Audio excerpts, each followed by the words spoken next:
आने वाले vertical space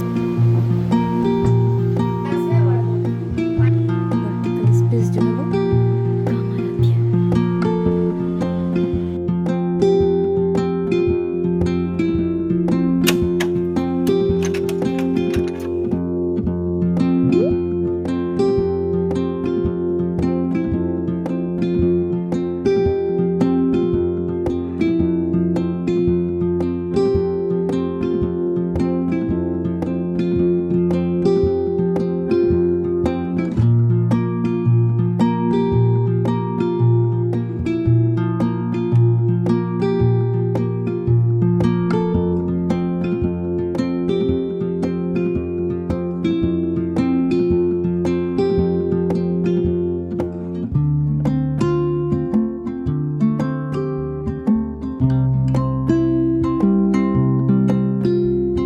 Diwali almost आ ही गई है। अभी थोड़े दिनों में नवरात्रि लग जाएंगी, उसके बाद में ना करवा चौथ आ जाएगी, फिर अहोई अष्टमी आ जाएगी, दशहरा आएगा उससे पहले, उन सबसे पहले फिर उसके बाद में हम सबकी फेवरेट दिवाली भी आ जाएगी। तो दिवाली के त्यौहार में साफ़ सफाई करना तो बहुत ज़्यादा ज़रूरी होता है, क्योंकि ये माता लक्ष्मी का पर्व होता है और इस बहाने हमारे घर की सफाई हो भी जाती है। लेकिन सफाई करने से पहले कुछ रूल्स हैं जिनको हमें फॉलो करना चाहिए। तो वो दो फुल रूल्स तो मैं फॉलो करके आ गई हूँ कि मैंने बालों में तेल लगा करके उसे बांध लिया है, प्लस मैंने ऐसे कपड़े पहन लिए जो कंफर्टेबल हैं और तैयार, मतलब मुझे जो पहनने हैं। और तीसरी चीज़ कि मुझे खाना बना करके रख देना चाहिए। तो पहले खाना बनाऊंगी, आज मैं बना रही हूँ कढ़ी और चावल बनाऊंगी और थोड़ी सी रोटियाँ सेकूंगी। तो वैसे तो मैं वो उस वाले पोट में बनाती हूँ, लेकिन अभी फ़िलहाल हमारी गैस की हालत ऐसी कुछ हो रही है तो वो पोट इस पर रखा नहीं जाएगा, ये बैलेंस नहीं ले रही है। मैं काम चला रही हूँ। गुरुवार को हुआ था वो हादसा, गुरुवार से गुरुवार, शुक्रवार, शनिवार और आज रविवार है, मतलब कि आज चौथा दिन है उस हादसा को हुए।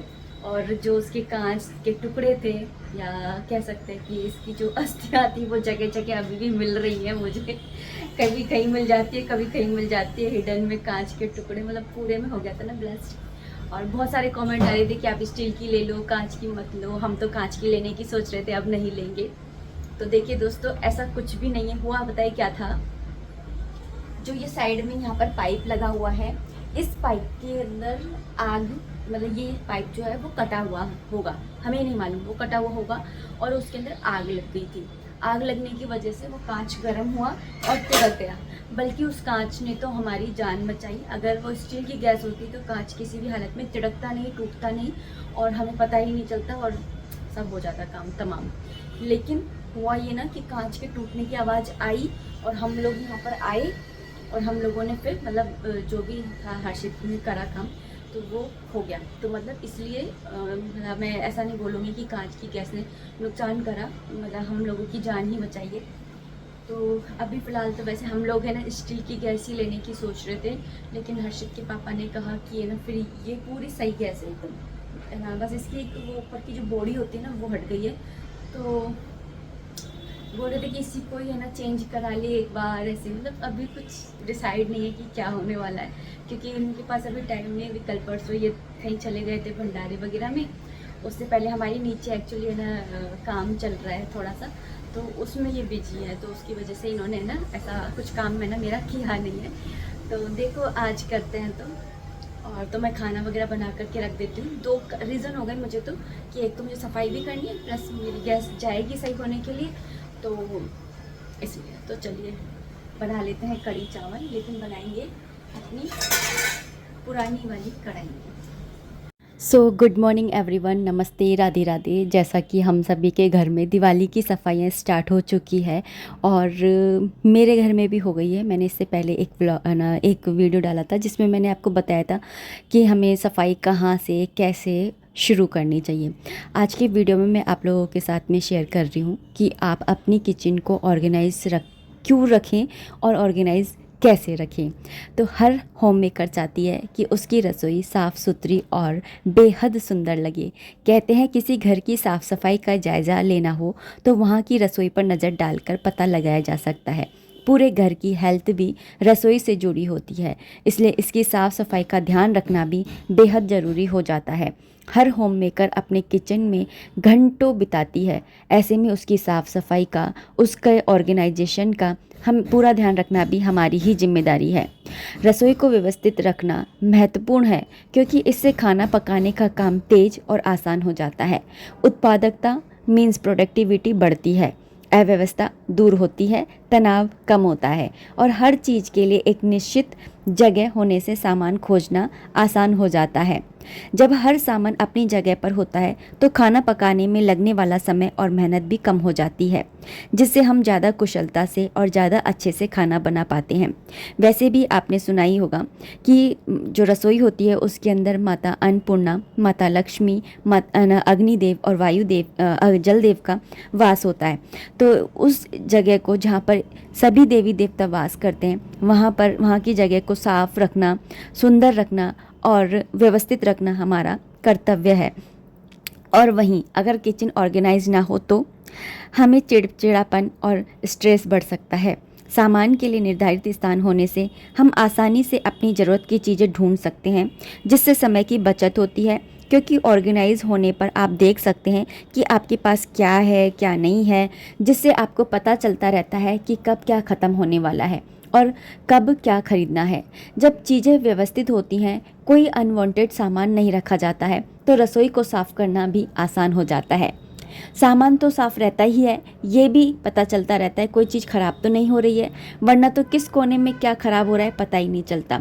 और जब हम खाना बनाने बैठते हैं तो हमें लगता है कि हाँ ये चीज़ आई तो थी, लेकिन कहाँ रखी है पता ही नहीं। तो जल्दबाजी में फिर वो चीज़ मिलती भी नहीं और रखे रखे फिर वो ख़राब होती रहती है। अपने रसोई घर को व्यवस्थित करना कोई मुश्किल काम नहीं है। कहा जाता है कि kitchen is the heart of the home. So आज के वीडियो में यही सब मैं आप लोगों के साथ में शेयर करने वाली हूँ कि मैं किस तरह से अपनी किचन को ऑर्गेनाइज करके रखती हूँ। और जो भी सारे आइडियाज़ मैं आप लोगों के साथ में शेयर करने वाली हूँ या ऑर्गेनाइजर्स से शेयर करने वाली हूँ, वो आप ये समझ लीजिए कि ज़ीरो कॉस्ट हैं या फिर बजट फ्रेंडली हैं या फिर घर में ही रखी उन चीज़ों का यूज़ कर रहे हैं जो ऑलरेडी आपके घर में अवेलेबल हैं। अभी फ़िलहाल मैंने खाना बना लिया है और मैं आज बना रही हूँ कढ़ी चावल, जिसके लिए मैंने पहले पकौड़ियाँ बना ली थी। हर्षित के पापा को ना कढ़ी में पकोड़े पसंद नहीं है, लेकिन ना मैं डालती हूँ क्योंकि मुझे पसंद है। तो इनको मैं बिना पकोड़े की दे देती हूँ और ख़ुद ऐसे ही खा लेती हूँ। तो इस तरह से रहता है। तो यहाँ पर बस है ना उसको छोंक दिया है कढ़ी को, उसके बाद में मैं पूरी स्लैब को साफ़ कर ले रही हूँ। देखिए जब भी आप है ना किचन को साफ़ करने बैठो ना, तो ये खाना वगैरह तो बना कर रख ही देना चाहिए, ताकि है ना ये झंझट ना रहे, ये दिल पे एक बर्डन सा रहता है ना कि भाई अभी खाना भी बनाना है। और आज क्योंकि संडे है ना, तो बच्चे घर पर ही हैं और ये देखिए क्या हो रहा है आरती उतार रहे, खेल रहे हैं। मैं भी देखती रहती हूँ, इनसे भी है ना घर में रौनक रहती है, नहीं तो घर में ऐसे ही रहता है सूना सूना सा, चुप चुप। लेकिन बच्चों से ही थोड़ी रौनक सी रहती है, आते हैं प्यार देते हैं, प्यार पाते हैं, और क्या है। आओ सब ढोक ढोक बढ़िया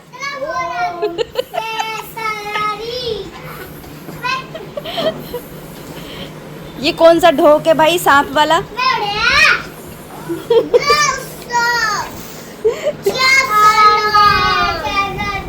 यहाँ पर देखिए करवा चौथ की तैयारी भी शुरू हो गई है। तो आप सबको पता ही है, ये भी मुझे एक काम रहता है, इसकी वजह से है ना मैं किचन को थोड़ा थोड़ा लेकर के ही है ना काम कर रही हूँ, जिससे ये भी काम होता रहे और साथ में वो भी काम होता रहे और थकावट भी ना हो। और ये है आज की थाली। तो चलिए आज का वीडियो जो है वो स्टार्ट करते हैं। सबसे पहले जब भी आप है ना कहीं की भी जगह साफ़ करते हैं या ऑर्गेनाइज़ करते हैं, तो उस जगह को सबसे पहले आप खाली कर लीजिए। खाली करने के बाद में ही आप है ना उसको अच्छे से साफ़ कर सकते हैं, प्लस उसको अच्छे से डेकोरेट भी कर सकते हैं, ऑर्गेनाइज़ कर सकते हैं। क्योंकि जो वो कहते हैं ना कि खाली कैनवास होता है, तो उसके ऊपर आपको क्या ड्रॉ करना है आप है ना आपके लिए ईजी हो जाता है। और पहले से ही कुछ ड्रॉ है तो उसके ऊपर आप क्या ही ड्रॉ करेंगे। तो इसलिए पहले आप उस एरिया को ना खाली कर लीजिए, उसके बाद में क्लीन कर लीजिए। और ना जो ये होते हैं लाइनर, इनको आप ज़रूर से ना इसके नीचे है ना बिछाइए, लाइनर से लाइन कीजिए। ऐसा लाइनर आसानी से ना ऑनलाइन भी मिल जाते हैं, आपको लोकल मार्केट में भी मिल जाएंगे, मॉल में भी आसानी से मिल जाते हैं। ऐसे लाइनर पर चीज़ें रखने से आवाज़ नहीं होती है, प्लस जो आपका कैबिनेट है उसके अंदर ना स्क्रैच नहीं आते हैं, कोई निशान नहीं पड़ता है, और साथ ही सुंदर भी लगते हैं। बिल्कुल सिंपल और इंटरेस्टिंग ना आइडियाज़ आपके साथ में शेयर करूँगी। ज़्यादा तामझाम मुझे खुद को भी पसंद नहीं है। यहाँ पर मैं कैबिनेट को शेल्फ डिवाइडर के थ्रू ऑर्गेनाइज कर रही हूँ। आजकल है ना स्टील के, वुडन के, प्लास्टिक के अलग अलग क्वालिटी के डिवाइडर्स अवेलेबल हैं। मैं रिकमेंडेड करूँगी स्टील के या फिर ना जो वुडन के होते हैं उनको, क्योंकि ये है ना बीच में से मुड़ते नहीं हैं, स्ट्रॉन्ग होते हैं, और आप इनके ऊपर कितना भी वजन रखिए कोई ना ज़्यादा वो इफ़ेक्ट नहीं पड़ता है। और ये देखिए, अगर आपकी कैबिनेट वर्टिकल स्पेस ज़्यादा है तो आप इस तरह के ऑर्गेनाइजर्स का यूज़ करके अपनी वर्टिकल स्पेस को है ना काम में ले सकते हो। इन डिवाइडर्स के कारण कैबिनेट का वर्टिकल स्पेस का प्रॉपर यूज़ हो जाता है, सब कुछ क्लियरली दिखता है और आसानी से एक्सेस भी हो जाता है। और मैंने कुछ इस तरह से ना पूरा जो कैबिनेट है वो ऑर्गेनाइज़ किया है। ऊपर की साइड पे मैंने जो ग्लास के कंटेनर्स हैं उनको रख दिया है, और सारी दालें मैंने इसके अंदर रख दी हैं जो मैं यूज़ करती हूँ। और साथ में ना नीचे की साइड पे ना छोटे मसाले जो मैं डेली के यूज़ में रहती हूँ, जैसे कि जीरा हो गया भुना हुआ, ये सब सामान रख दिया है। और थोड़ी सी जगह बची थी तो वहाँ पर मैंने मिक्सी के जार रख दिए। पीछे की साइड वो रख दिया जो कम यूज़ में आता है, और आगे की साइड वो रख दिया है जो डेली सा ही यूज़ में आता है। तो इस तरह से मैंने पूरा जो वर्टिकल स्पेस है वो मैंने यूज़ में ले लिया है। उसके बाद में मैं हाथ के हाथ ना बाहर से भी साफ़ करती हुई जा रही हूँ। ऊपर का मैंने ना इससे पहले वाली वीडियो में ना सफाई करते हुए आपको दिखाई दिया था, और उसके अंदर इतना ऑर्गेनाइजेशन का वो नहीं था, क्योंकि उसके अंदर वो चीज़ें रखी हुई हैं जो है ना मेरे महीनों में या फिर सालों में काम आती है, वो चीज़ें रखी हुई हैं। अब इस वाले ड्रॉर का आपको मैं दिखाती हूँ ऑर्गेनाइजेशन। कई बार मेरे पास है ना कमेंट भी आते हैं कि आपने किस तरह से अपनी किचन को ऑर्गेनाइज़ किया हुआ है, मैं दिखाऊं। तो देखिए, यहाँ पर मैंने सारे स्टील के वो रखे हुए हैं, ये बड़े बड़े जार हैं। इसके अंदर जैसे चीनी है, चावल है, उसके लिए सही रहता है। यहाँ पर जो वॉलपेपर होता है ना उसको मैंने यहाँ पर चिपका दिया था, ये चेक करने के लिए कि ये वर्क करेगा क्या। तो इसने पूरे साल भर ना वर्क किया, क्योंकि मैंने लास्ट दिवाली को चिपकाया था।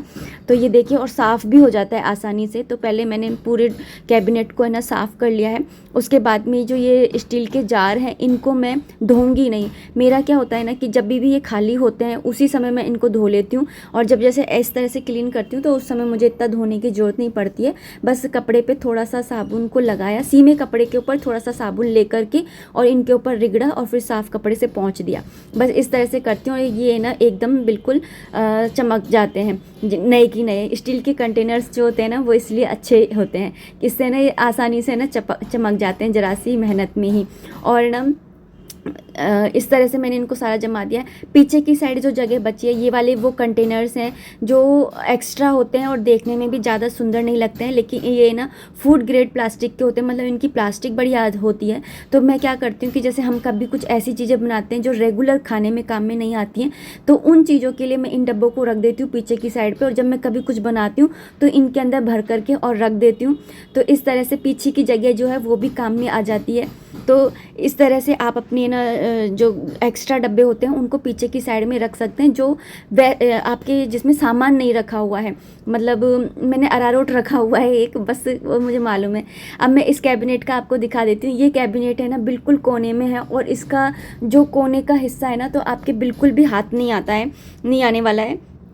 तो इसके लिए मैंने क्या करा है कि ना ये मैंने कांच की बोतल्स ली थी मसालों को भरने के लिए। साथ ही मैंने इन बोतल्स को, मतलब मुझे थोड़ा डर था कि ये गिरेंगी तो टूट जाएंगी, और दूसरा है ना मुझे वहाँ के लिए चाहिए ही था। तो मैंने इस तरीके का है ना ये रोटेबल जो है ना ट्रे होती है वो मैंने इसके अंदर ली थी। साइड में मैंने वो रख दिए हैं कंटेनर जो है ना मेरे काम नहीं आते हैं, जो मेरे जैसे कोई गेस्ट ही आए तभी काम में आते हैं। तो यहाँ पर ना मैंने इस तरह से इन बोटल्स को ना इसके अंदर जमा दिया है, और ये नीचे से ना मेरे हाथ आ जाती है। जैसे आपकी जैसे हाइट कम है या फिर ना इस तरह से जो कोने के होते हैं ना, कोने की जगह वहाँ पर हाथ नहीं जाता है, तो इस तरह से घुमा करके आप आसानी से ना ले सकते हैं। इसके बाद में एक चीज़ और कि है ना, ये वाले मेरे पास बाउल हैं तो इनके ऊपर स्क्रैच ना हो, इसलिए है ना इस तरह के जो फॉर्म वाले वो होते हैं ना उनको मैं लगा करके फिर उसके ऊपर है ना दूसरा वो रखती हूँ। ये जब हम खरीदने जाते हैं ना तब वहाँ पर ही मिलते हैं, और अगर नहीं है तो आप कपड़ा भी लगा करके रख सकते हो। तो इस तरह से ये वाला कैबिनेट भी मेरा पूरा जमा हुआ है। यहाँ पे मैंने व्रत में काम आने वाले मसाले रखे हुए हैं साथ में प्लास्टिक के जार में। ये वाला मैं कांच, यहाँ पे मैं आपको दिखा रही हूँ कप का, ये मैंने बना रखा है एक सेक्शन। इसके अंदर मेरे सारे कप हैं। आप है ना सारे ड्रॉर्स को है ना डिवाइड करके रखिए। जैसे मैंने दाल का रखा हुआ था, फिर उसके बाद में मैंने चीनी, चावल और ये जिसमें ज़्यादा सामान आता है वो रखा हुआ है। यहाँ पर मैंने सारे कप रखे हुए हैं। आप जानते होगे अगर मुझे फॉलो करते हो तो कि मैं कप में चाय नहीं पीती हूँ, गिलास में पीती हूँ, लेकिन मुझे कप रखने का बहुत शौक है। और वैसे भी थोड़े बहुत कप तो होने ही चाहिए कि गेस्ट आ जाएँ तो ज़्यादा आ जाए तो उसके लिए मैंने साइड में रखे हुए हैं। इन 6 कप को मैं निकाल सकती हूँ। और वैसे ये आगे के कप जो हैं बड़े बड़े, ये ही कप काम में आते हैं। जैसे कॉफ़ी वगैरह पीते हैं तो, या कभी कभी चाय वगैरह मैं भी पी लेती हूँ कप में, ऐसी बात नहीं है। और पीछे की साइड जो रैक रखी है ना, उसकी वजह से मेरे कप है ना बहुत ज़्यादा सही तरह से अरेंज रहते हैं और पूरा मेरा जो वर्टिकल स्पेस है वो भी काम में आ गया है। उसके बाद में अगर मैं इस वाले ना कैबिनेट की बात करूँ तो देखिए, जब जैसे आपका कैबिनेट होता है ना उसके अकॉर्डिंग, मेरा तो क्या है ना कि पहले मेरे पास में ये सारे कंटेनर्स थे, उसके बाद में मेरा ये किचन बना। लेकिन अगर आपका नया किचन बन रहा है, आप नया ही आप है ना सेटअप कर रहे हो, तो आपका जैसे अगर वर्टिकल है ना कैबिनेट्स, तो आप लंबे वाले जो आपके होते हैं कंटेनर्स वो आपको लेने चाहिए। और जो जिसके अंदर से सामान दिखता रहे ऐसे कंटेनर आपको लेने चाहिए। तो यहाँ पर ये मेरे बड़े बड़े कंटेनर्स हैं, मतलब बड़े बड़े हैं, ये प्लास्टिक के हैं। तो इसके अंदर ना जैसे ज़्यादा सामान वाला सामान होता है ना, जैसे पोहे हो गए या फिर पास्ता हो गया या फिर सेवइयाँ हो गई, तो ये सारी चीज़ें ना मतलब कम होती हैं, लेकिन है ना ऐसे फूली फूली सी रहती ना, तो इनको ज़्यादा जगह चाहिए होती है। तो इस तरीके के डब्बों में है ना ये एकदम ठीक रहती है। तो इस तरीके के डब्बों में मैंने रखा हुआ है और इस तरह से ना इनका वर्टिकल स्पेस है ना वो भी काम में आ गया है। तो जैसा आपके कैबिनेट है ना उसके अकॉर्डिंग ही आपको अपने है ना जो जार होते हैं वो आपको लेने चाहिए। तो ये 2 खाली है, एक पोहे का है और दूसरा पास्ता का है। तो पास्ता मेरे कम ही काम में आता था, तो वो इसलिए ना मज नहीं पाता था। और अभी वो खाली हो गया तो मैंने उसको हाथ के हाथ मांज करके और पोंछ करके हाथ के हाथ लगा दिया है। बात का काम मैंने छोड़ा ही नहीं है। यहाँ पर अब इस वाले ड्रॉअर की बात करूँ मैं, इस कैबिनेट की, तो यहाँ पर मैंने सारे प्लास्टिक के जार रखे हुए हैं जिसके अंदर मैंने सारे मसाले रखे हुए हैं। वैसे तो मसाले मैं मसालदानी में रखती हूँ, और जो वैसे वाले होते हैं ड्राई मसाले, जैसे कि ना जीरा हो गया, राई हो गई, वो मैं कांच वाले कंटेनर में रखती हूँ, मैं आपको दिखा चुकी हूँ। और प्लास्टिक के कंटेनर होते हैं तो उसके नीचे आपको रेक्जिन बिछाने की, इतनी ज़्यादा लाइनर बिछाने की इतनी ज़रूरत नहीं होती, जैसे मैंने इसमें नहीं बिछाया है। लेकिन इस वाले कैबिनेट के अंदर मैं बिछाऊंगी, क्योंकि मैं हल्दी और ये मिर्ची वगैरह ये सब रखूँगी। और हल्दी का ऐसा होता है ना कि अगर एक बार कहीं फैल गई तो उसका निशान फिर जाने वाला नहीं है। और वैसे भी ये वाइट कलर के हैं सारे कैबिनेट, तो इसलिए मैं इसके अंदर लाइनर ना लाइन करके रखती हूँ। और जब भी आप है ना ये होते हैं ना स्टेकेबल जो जार होते हैं, उनको ऐसे वर्टिकल स्पेस को यूज़ करने के लिए बहुत सही रहते हैं। और जैसे मेरे छोटे और बड़े हैं, तो जो छोटे वाला होता है ना उसको आप नीचे रखिए और बड़े वाले को ऊपर रखिए। इससे क्या होता है ना कि नीचे से ही ये बड़ा वाला आपके हाथ आ जाएगा। और अगर आप पहले बड़ा वाला रखेंगे और ऊपर छोटा वाला रखेंगे तो आपका है ना छोटा वाला जार हाथ नहीं आएगा। तो ये भी एक है ना ट्रिक है आपका है ना उसकी, कि अगर आपको है ना जैसे कोई नीचे स्टूल वगैरह यूज़ में नहीं लेनी है तो आपके ये नीचे से ही हाथ आ जाएंगे। जैसे मेरी हाइट है ना इतनी ज़्यादा नहीं है, तो फिर मुझे ना 12 में एक स्टूल का यूज़ में लेना पड़ता है। लेकिन अगर मैं इस तरह से जमाती हूँ ना तो फिर मुझे स्टूल का यूज़ नहीं लेना पड़ता, मेरे ऐसे ही हाथ आ जाते हैं। एक सिंपल से रूटीन और डिसिप्लिन के साथ में आप अपने किचन को ऑर्गेनाइज रख सकते हैं, वेल ऑर्गेनाइज रख सकते हैं। और ना ऑर्गेनाइजेशन का एक ये रूल और होता है कि ना एक बार अगर आपने ऑर्गेनाइज कर दी ना किचन, फिर उसके बाद आपको बार में करने की जरूरत नहीं होती है। हर चीज़ को उसका अपना स्थान मिल जाता है, उसको अपना घर मिल जाता है। फिर उसके बाद में वो चीज़ भी खुश रहती है और हम भी खुश रहते हैं कि अब हमारा जो घर है या रसोई है वो ना वेल ऑर्गेनाइज है। और जब ना ऑर्गेनाइज रहता है ना घर, तो फिर ये भी होता है कि हमको है ना मानसिक शांति भी मिलती है, हम एक्टिव भी रहते हैं, एनर्जी मिलती है, और हमारा काम करने की जो स्पीड होती है ना वो भी तेज़ हो जाती है। तो इसलिए हमें अपने किचन को ऑर्गेनाइज रखना चाहिए। और मुझे उम्मीद है कि आपको मेरे ऑर्गेनाइजेशन के आइडियाज़ पसंद आए होंगे। मैं तो अपने किचन को इसी तरह से ऑर्गेनाइज रखती हूँ। तो अगर आपको कोई भी टिप मिलता है या फिर ना कोई भी अच्छा लगता है आइडिया, तो आप है ना ज़रूर से इस वीडियो को लाइक कर दीजिए। तो चलिए मिलते हैं नेक्स्ट वीडियो में, तब तक आप अपना खूब सारा ध्यान रखिए, खुश रहिए, कीप एंजॉयिंग। जय माता दी, राधे राधे, हरे कृष्णा।